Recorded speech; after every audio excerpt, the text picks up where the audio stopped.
Oh, magandang araw mga kabukid. Oh. Ayan si Sir, ano pangalan nyo? Bernardo Salcedo. Ayun, si Sir Bernardo Salcedo. Malakas ang loob. Sumubok na natin si HC Probiotics. Bakit po mga kabukid? Ayan, oh, si Idol. Oh.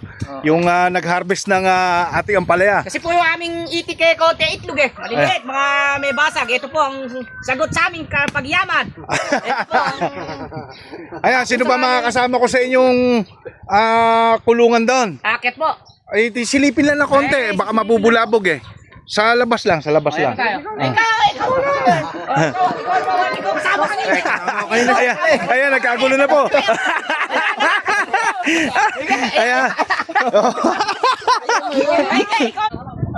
So, marami din silang mga tinali dito, mga kabukid. Oh. Binibenta po yan. Binibenta po yan. Binibenta ba to? Binibenta to. Ayan, oh, binibenta pala to, mga kabukid. Wala naman tayong idea sa panabong eh. Ayan, basta maganda ho sila. Magkano? Pito. Ayan mga kabukid, 7,000 na po ang isa nito. Ayan. Ay, baka mamalo. O, ayan. O si Sir, susubok din po ng ating probiotics, no? Naituro ko na po sa kanya paano gamitin. So meron po kasi silang 1,600 na heads. O, ayan. So ang maganda pa dyan, pag pumatak dito ang kwan, hindi masyadong masangsang ang amoy. Ayan po, ayan po. Hindi na po natin papasukit, may stress, nangingitlog po ito mga kabukid. Pinakikita ko lang po sa inyo yung paggagamitan. Ayan. Ayan po mga kabukid, oh. Itlog pa yata. So ang kagandahan dito mga kabukid ay pakakapalin ang itlog nito. No, dapat po kasi kung 1,000 ito, 1,600, dapat man lang makapitas kayo dyan, 1,112 itlog. May 1 itlog dyan.